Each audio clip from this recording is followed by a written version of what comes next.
we get into today's video, I would just like to ask you all to do a favor for me, okay? You see these things that have popped up on my face just to ruin my day? Let's just ignore them because they were not invited to this recording. They just decided to show up last night and ruin my time. So if we could just ignore them, that would be great. All right, let's move on.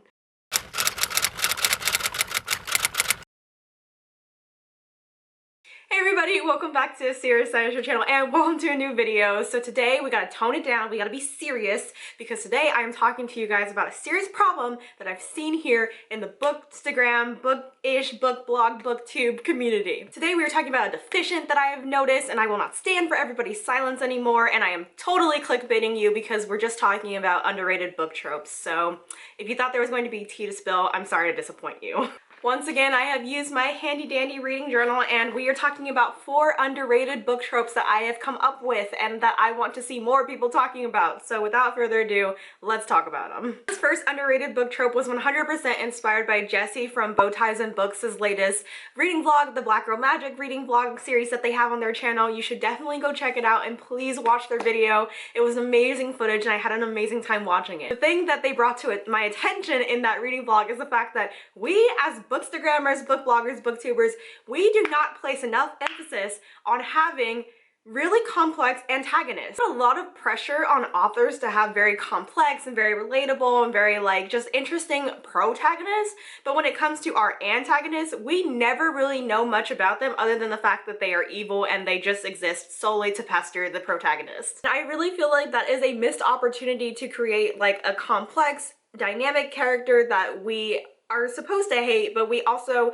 can understand where they're coming from. So what I wrote is that antagonists with a story make them more interesting as characters and promote emotional investment from readers. So if our antagonists were given as much characterization and as much story as our protagonists, maybe we would root for them. Maybe we wouldn't always root for the protagonist. It could be an interesting dynamic to introduce into a book's plot. So I'm calling on all of you that watch this video, put more emphasis on making authors put more effort into their antagonists. For the second underrated book trope that I have listed down here, this one always gets me so excited, so freaking hyped, and I really want to see more books with this trope. So if you guys know about more books with this trope, please tell me below. I super love books that have a inconspicuous or non-suspecting main character. And I know that sounds a little vague, so let me explain. Basically, I just mean that I really love books that have a main character that begins as very self-righteous, very condescending, very all about themselves, don't touch me,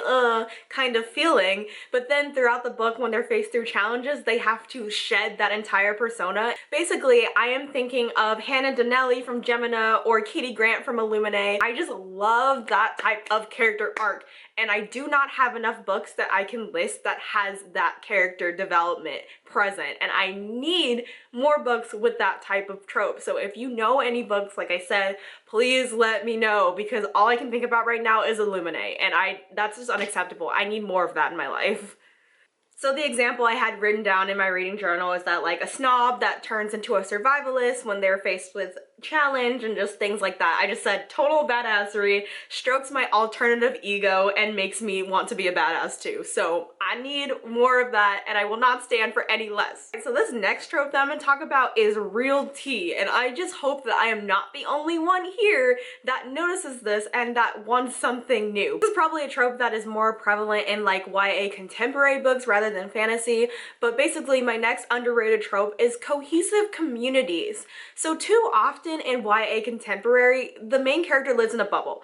There's a bubble of maybe a best friend or two, maybe a parent, maybe not. Most times parents are also absent.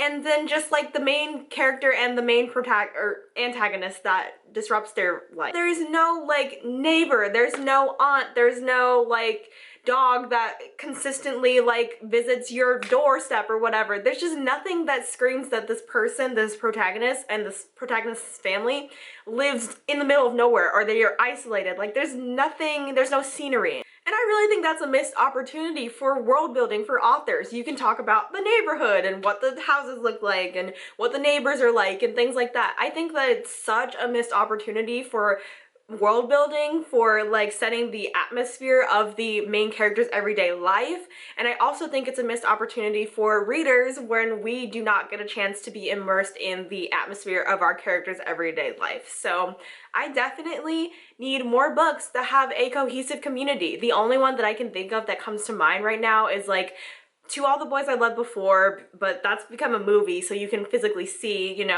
And the last trope that I have for you guys is related to the last one, and I think I feel this one the most passionately, literally begging authors to please, please make books with more of this trope.